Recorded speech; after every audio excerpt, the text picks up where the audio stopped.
A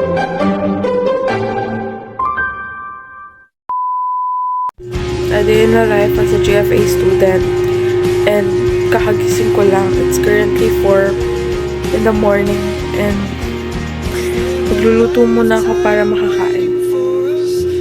At dito, nagluluto-luto siya kunwari. Kala mo naman talaga, pero itlog tsaka sinangag lang naman lulutuin yan. So, ayan, tapos na magluto and kakain na kami. At dyan naman guys, kumakain na yan sila at nagchichikahan ng very very light lang naman. Kala mo naman talaga close sila ng pinsan niya. So ayan guys, maliligo na ako. Magtutoothbrush, magbibihes, then ayan, see you later. So hi guys, I'm on my way to school. It's Friday, so 7 AM ang pasok ko. Pero 6 AM, babiyahin na ako kasi yung ma-traffic. So guys, nasa school na ako. And as you can see, ang ingay. Okay, see you later pag nasa classroom na ako. Diyan naman guys, paakyat na sila sa kanilang classroom dahil mag-BBST na. Sama niyo ako sa baba. Tapos ka na sa ano? CLA.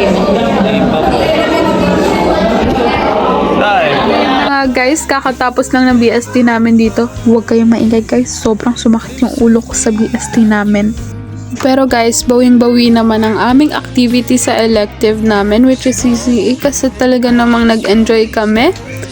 Isa rin to talaga sa masaya sa GFA na every time na may lesson kami, before the lessons, may mga activities kami na engaging talaga and talaga namang gaganahan kami mag-aral. At halata naman sa mga mukha ng mga yan na talaga namang nag-enjoy sila sa ginagawa nila na para silang statue. Hay nako.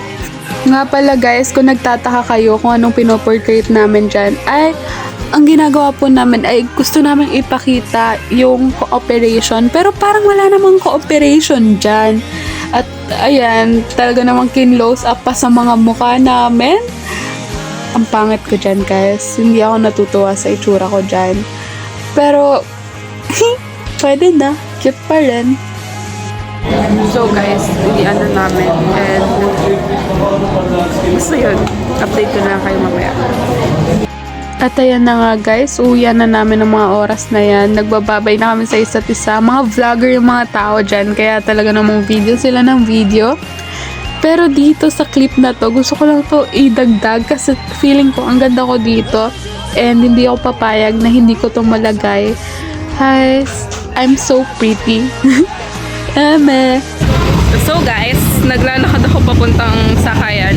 Kakatapos lang ng klase namin and ayun, feeling ko isa to sa pinaka the best day sa GFA kasi ang saya namin today and ayun, ang dami namin ginawa. Pero ayun nga, it's tiring. So pag uwi ko, gagawa pa kang CLA. So antayin nyo na lang. Update ko kayo later. Bye! So ayun na nga guys, nakauwi na ako and nakapagbihis na rin ako. And also nagtanggal na rin ako ng makeup ko kasi gusto ko na muna magpahinga before ako gumawa ng CLA kasi maaga pa naman and 7:59 pa yung deadline. So, mamaya ako pa gagawin yun. Pero, 3 na lang naman yung kailangan kong gawin. Well, 4 kasi nadagdagan ng CLA sa CCE. Pero, hindi ko alam kung kailan deadline yan. So, mamaya i-check ko. Pero matutulog muna ako. Ayan. At ayan na nga guys, natapos ko naman yung CLA ko. And pagkatapos ko ng CLA, nagpahinga na rin ako at natulog. Yun lang. Bye!